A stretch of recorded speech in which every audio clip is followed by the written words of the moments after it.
in Arizona. Hope you're having a super fantastic, sparkling day. Welcome to Before the Dirt Nap podcast number 1993. Yay! Getting up there. Tonight we're talking about lost and found, unearthing forgotten ancestors. Yeah, sometimes we lose an ancestor along the way. Otherwise known as could be a brick wall, or it could be that you didn't know that there was an ancestor there. But we've got some tips and tricks to help you find them. Yes, they can be elusive at times. So common reasons that ancestors disappear from records are name changes, misrecorded details, or migrations. So with name changes, you may find documents stating that they changed their name. It could be a woman got married and changed her last name. Misrecorded details, it could be that the ancestor couldn't read or write, so the person recording wrote down the name how it sounded to them, which could be that they misspelled the name, so you've got to look for a different name. Or migration, they just got on a ship and went off somewhere, or they did a trek, got on a wagon train and trekked across the country and appeared somewhere else because they might have been in this place and you could find all the records you could of this place, and then all of a sudden they just disappeared and you couldn't find any death records. Could be they moved to a different country, they moved across a country, they moved to a different area. So there's different ways that we can look at things for those as well. Looking for shipping documentations, looking for records on the wagon trains. You're just doing a general search on census reports to see if you could find them somewhere else. There's all sorts of places that you could find them. Let's see, next, tracing that's the case of the missing ancestors. They've disappeared. We don't know where they've gone. Their name may have changed. They may have completely changed their name. I have got a couple of people in my tree. One of them is the grandmother or the great-grandmother of a seventh cousin, and she changed her name, but nobody knew why. And then I have a third cousin, second cousin. I think it might be a second or third cousin, maybe a fourth. Can't remember now. But he'd been married 4 times, and each time he gave a different name. He mixed up his names a little bit purposely. We don't know why. Yes, some of these ones where they completely changed their name for whatever reason, we don't know why. But some record somewhere along the way might uncover, like a newspaper article, may uncover the fact that they changed their name because they'd been arrested. They had a past they wanted to leave behind. They'd moved from that city where there was something that happened there that they wanted to escape from, and they turned up in another city somewhere else with a completely different name. We don't know. But let's carry on and see what else we can find. How many do I have here? We've got 6 things for you. So that's the case of the missing ancestor. They've suddenly disappeared and we don't know where they've gone. We've followed them up to a point. Now they've gone. Where are they? Are there any rumors in the family that may hint to what had happened to them? So you got to keep your ears and eyes open. Yeah, that's right. Ears and eyes open. To see how you can do this. And also you can use, when you're searching, you can also use wildcards and searches. Like if you have a name, take a letter out and replace it with a question mark. And then it'll run through all the different, it's one of the wildcards in there is putting in a question mark in place of a letter. These ones though, but when you're trying to look for them, you have to do a methodical search so that you're not repeating stuff that you've already been through. Looking for stuff that way as well. Now, some other ways that you can find things is tracing their collateral lines. And the collateral lines are siblings, cousins, aunts, and uncles. When you're researching extended family, they can provide clues about the primary line you are studying. It could be if they are aunts and uncles, they're siblings. So therefore, siblings, aunts, uncles, all that, they may have, your ancestor may be listed on birth certificates, marriage certificates, even death certificates. They may be listed on those as sources. And sometimes on death certificates, if the person knows, then they will have the parents' names listed, usually the mother with the maiden name. Birth certificates will have the name of the father on them. And it may have the name of them, and it will definitely have the name of the mother on there, but with her maiden name. Marriage certificates, you may find them on there. If they are not the parent of the person that got married, they could be listed as a witness. This is when witnesses come into play. Who are these people who are the witnesses for these events? So there's those as well. Baptismal records, you'll maybe find those too. But you got to look, and you may have, like I said, I say this a lot. Sometimes you got to go sideways to go up. Because you got to look at the siblings, the cousins, the aunts, the uncles, because there could be a mention of them in there. And now they bring you back to your main line, and boom, you're on your way again. Let's see what else have we got here. Context. The importance of understanding historical events like wars, epidemics, migrations, that could explain gaps in records, even natural disasters. Using maps and gazetteers to track movement and place ancestors in the right locations at the right times. Now, another thing on this too is that you may have always known them to be in this particular area in, say, Montgomery County, but Montgomery County wasn't always this size. They may have decreased in size over the years, and then the county next door may have taken over that town that Montgomery County used to be in.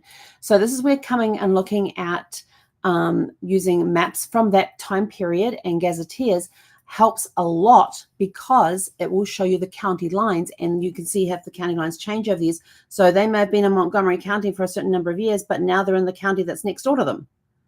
Well, when did that happen? That's why you can't find that town in Montgomery County anymore. It keeps showing up as the other one. So maybe it could be something as simple as county lines have changed, city lines have changed, town lines have changed. The street that they used to live on is no longer there. That's been renamed as something else, or renumbered. That's another good one, is renumbering. Remember when my great aunt, going and visiting my great aunt one time in Seaturn in Wellington, and the taxi driver actually drove past her house. I said, hang on, that's her house back there. He's going, no, the numbers aren't correct. They had actually at one point renumbered her street, but she insisted, and she petitioned and got it approved, that she kept her number, even though it put everything else in the street out of sequence. I can't remember how they did the numbering, but I know that she was number 44 and she was sitting in the middle of the 20s, because she did not want to change her house number, because everybody knew that she lived at number 44. She was very insistent on this and got it. And so when the taxi driver went to drop me off at her place, he actually drove past her place because he was looking at the house number. They went, no, you just passed it back there. It's back there. And he goes, no, we're only in the 20s. We're going to the 40s. I says, no, my great aunt actually has that number. They renumbered the street, but she petitioned to get it kept. I said, that's the house back there. So he then had, and it was a very narrow, windy road up in the hills there. And so he had to find somewhere to turn around and come back and drop me off at her place. And then he saw the number on the box. He's like, oh, that's very confusing. I says, I know, but everybody's known that she always lives here, and that's what they did. So sometimes it could be as simple as changing the number on a street. So when you're looking at or changing the street name. So when you go looking at the census reports, the ones that you've been following where they lived in this particular house at this particular number on this particular street is no longer there. Where did they go? Yeah, well, look, the street was renamed or was renumbered. So they are still in that street, but it's got different numberings, or they are still in the same street. It's just got a new name. So there could be those sorts of things as well. And this is where maps and gazetteers come in, that can help you with any border, county, line, towns, any line changes, any name changes on streets, that sort of thing, that could explain, help you track their movements as well. Or it could be they've stayed in that same house, they're just a different area now. You can get lost in translation, dealing with language barriers and records. And this one here, you have to be able to decipher handwriting. And we're talking cursive handwriting. And some of them have the most beautiful penmanship, and some of them are just really rough and horrible, and very shaky on some of them. And then there's also deciphering documents that are in foreign languages. How do you do that? Some of the documents that are in foreign languages on sites like Ancestry have actually been translated, so that you can search for the English thing and they will bring it up. But it could be that your ancestors' records may be there. It's just that the name that they used at the time was, say, like a German name, which when they arrived to America, they changed it to something that was more American sounding. So it didn't quite sound like German, but it sounded something different. And I will tell you this, that was the ancestors who came in through Ellis Island that changed their own names. Ellis Island did not change anybody's names, did not try to make them sound more American or anything like that. That is a big myth. They came in under the travel documents that they were issued with their records and everything else, and that was what was recorded. So if So that's where the name can also change as well. After they arrived in the US, they then changed their name themselves. Like everybody with the last name Brahms, they want to know if I am related to Johann Brahms, the composer. And I said, no, that's my husband's family, but they are not related to him. I said they actually came over as a Brahmsovich and changed their name to Abrams. And I said, and then when my father-in-law was around the age of 6 or 7, his father changed it from Abrams to Brahms. And this is like, wow. So look for those changes where it happened after they arrived in the country, after they settled in here, they then went and changed their name. So have a look for those things too. And learn to decipher the old handwriting. And there's some great books about deciphering the cursive handwriting that they use. And by the style of the writing, you can almost tell what era they were in as well. And then deciphering documents in foreign languages. Look for genealogy words. Now, I know on familysearch.org, they have a great document for Spanish, and it's Spain Spanish, not Mexican Spanish. Pretty much the same, but there are some differences I have noted over time when I research documents from Mexico. But this document is a PDF file that you can download, and it has on there the numbers in English written in Spanish. It has the months.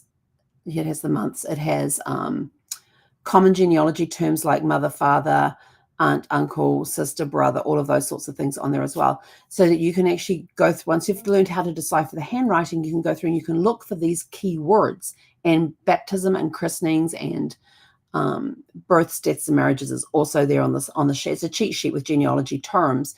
And once you learn to decipher the handwriting, you can then go through and see which documents these are based on, because they hadn't been translated, but you can figure it out that, oh, this is a birth record for, and then it'll have the person's name. Oh, and it says here that they are the son of, and there's the name. Now, one thing I learned about Mexican records when I was going through those, through the ones that I was going through at the time, when it came to the last name, the wife would keep her maiden name when she married her husband. The children got a hyphenated name. And it was I don't remember which way it was, either the husband's name first, then the mother's name, or the mother's name, then the husband's name. I can't remember which way around it was. So that made it a little easier when you were looking, you knew who had gotten married to who because of by the last name, and that would help you sort through the records a little quicker as well. But they did have the English stuff there for their names, and whether it was a birth record, a death record, or a marriage record, a baptismal record, that sort of stuff. So getting lost in translation could be another way that you lose an ancestor. Unexpected discoveries.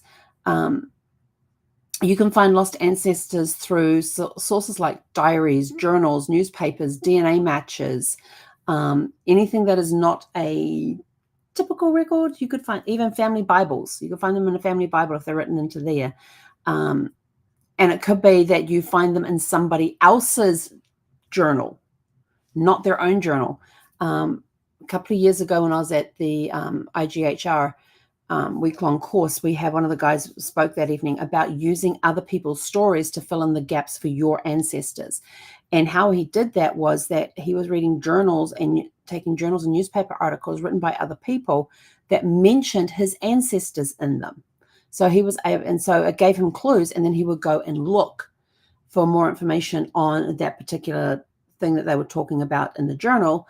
And that was how he found more information about his ancestors. So using other people's stories can help fill in the gaps on your own ancestors' stories, especially if they're mentioned in diaries, newspaper articles, and then of course now with DNA matches. There's all sorts of, I will tell you this, I belong to several genealogy groups on Facebook. Some of them are for those that use Ancestry, some of them just general genealogy and all of that.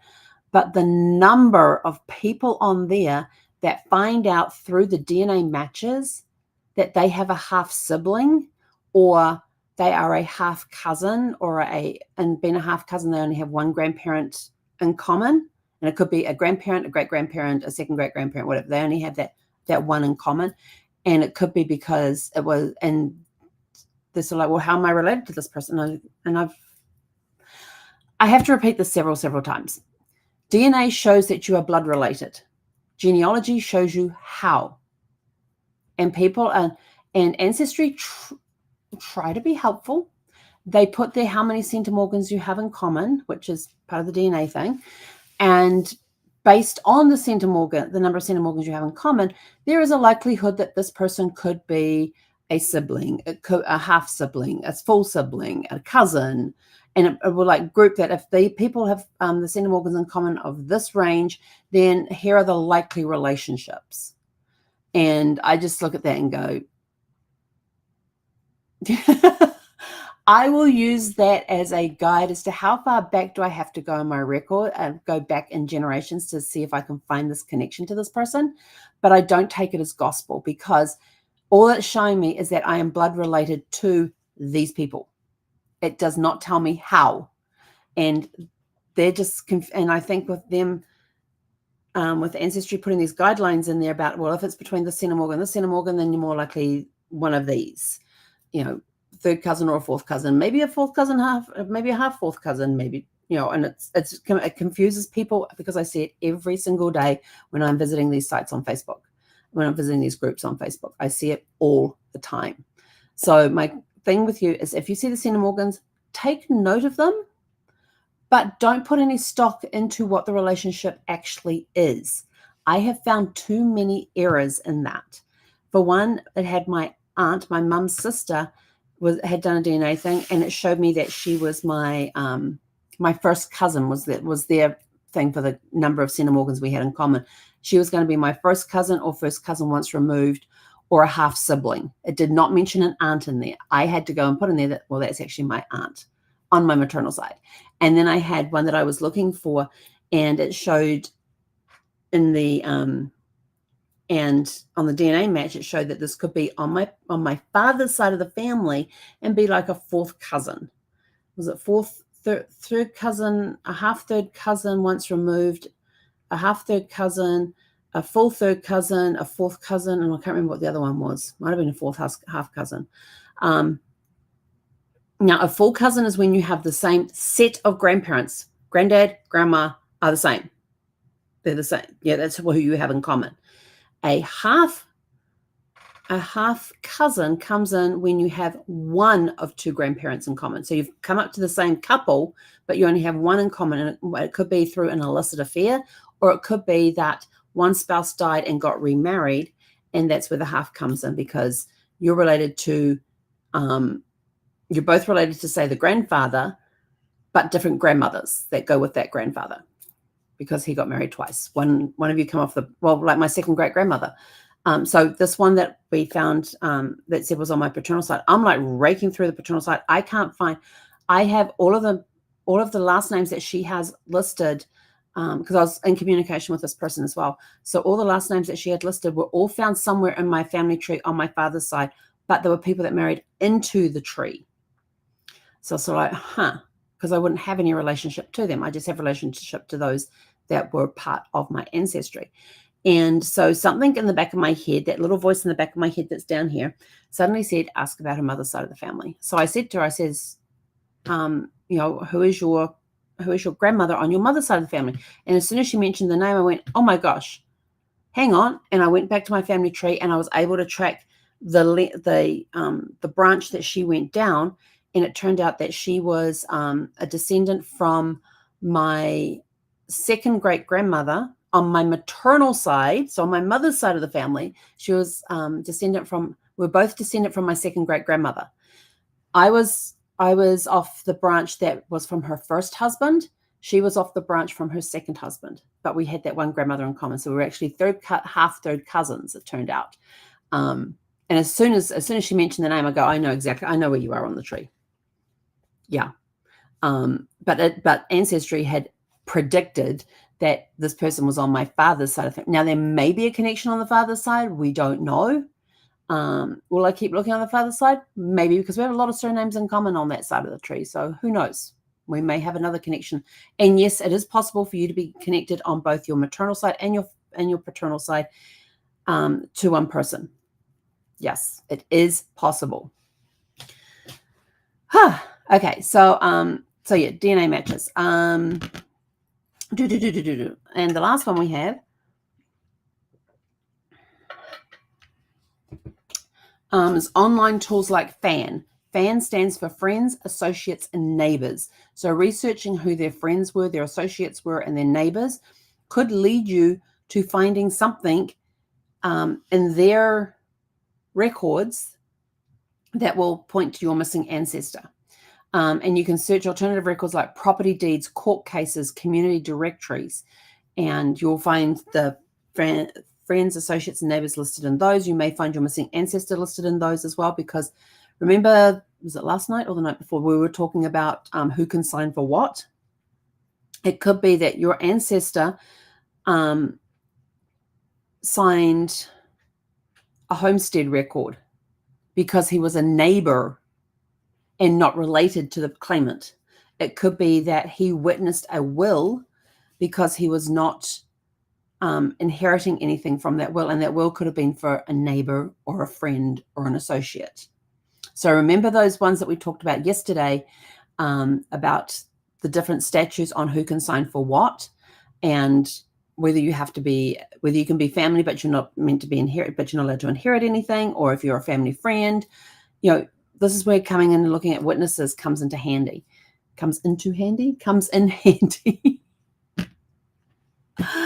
Oh my goodness. So some of those alternative records, property deeds, court cases, community directories, wills and testaments, so you're looking in probate records, could help you find your missing ancestor because through their connections that they had to the community and all of that as well. Also, another tool and technique is to reanalyze DNA matches for overlooked connections. And if you can't find them on your dad's side of the family, switch to your mother's side of the family. You could be on that side. But if you're able to connect with that person and ask them questions, that makes a huge difference. I've had, and you end up collaborating with them. So I've had a few people I've collaborated with where we try to find out where our connection is. And there's been some interesting people that I have found. Oh, and another reason for changing name, because this one is actually in my family tree. I got to chat backwards and forwards with the person involved, is that they changed their name because they don't want to be associated with somebody in their family. Something's gone on in the family, which it may have brought disgrace to the family. So this person decided to move away from that situation and change their name. And it could be that they are not the person that's at fault. It's somebody in the family that's here, but people are staying in that situation. So this person decides to remove themselves out of that situation and go somewhere else and start over again. So that could be another reason to change the name. So those are some ideas on how to change the name. And my question for you tonight is, have you ever uncovered a lost ancestor who seemed to vanish from records only to discover their story in the most unexpected places? Share in the comments below what your story is. Share your breakthrough moment, how you found them. How you found them, what the story was behind them disappearing. There's such, and this is what I love about genealogy, is that it covers a whole realm of things. And the cool part is that as you're discovering your ancestors and everything else, you're also stepping back in history. And when you're stepping back into history, you're learning more about what went on at the time that could have caused them to disappear from that area. There could have been a natural disaster there. And so they decided they weren't going to rebuild there. They moved somewhere else and rebuilt. It could be that they were going to get persecuted because of their religion. So they got on a ship and went somewhere. Or they got on a wagon train and moved.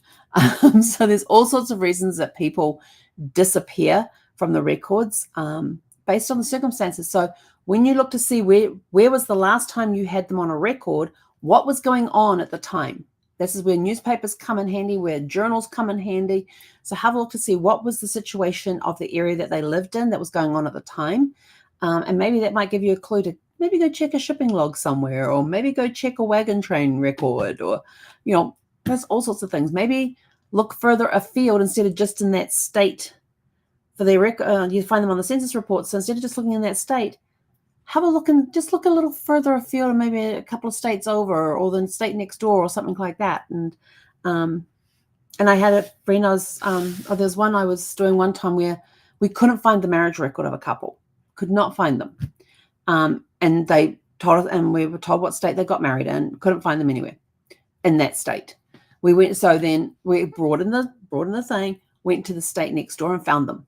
They had actually eloped and gone to the next state and gotten married because the laws there were different and they were able to go and get legally married in that next state. So they eloped to that other state, got married there, then came back. So that was when the woman, was she a second great grandmother? It was for a client. I think she was it was either a first great grandmother or second great mother who suddenly disappeared from the records. And we found her marriage record in the state next door because their laws were different and they were able to get married under those state laws. They couldn't in their state at home. So they went and got married there and then eventually ended up back in that state. So there's another reason you got to go looking at different states too. Especially if it's women, they may have gotten married. Yeah. And it may not be the person that you thought they were married to. They could have had a first marriage that you didn't know about.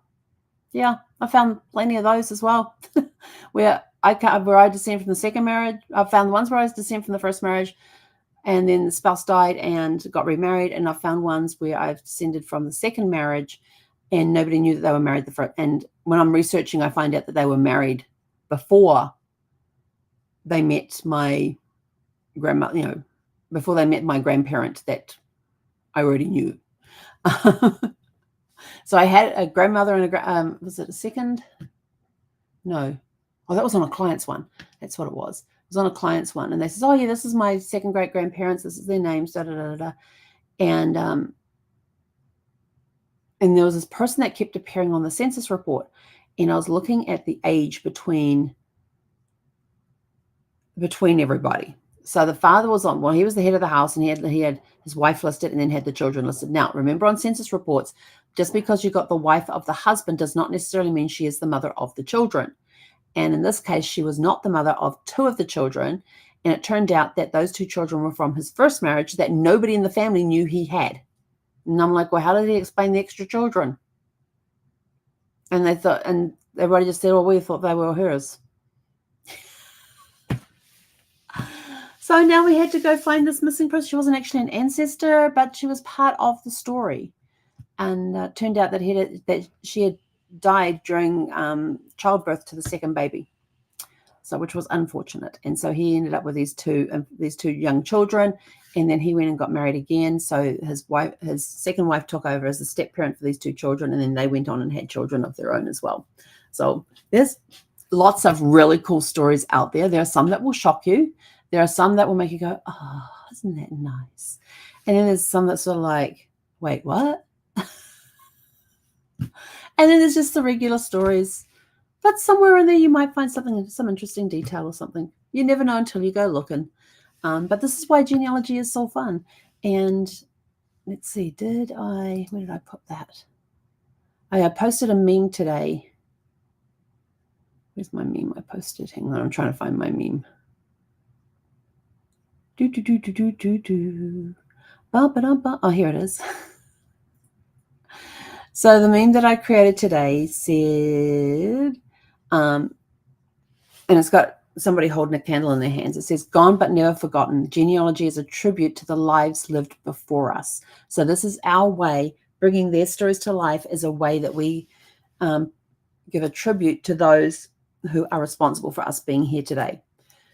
And that line, excuse me, that line is very, very long.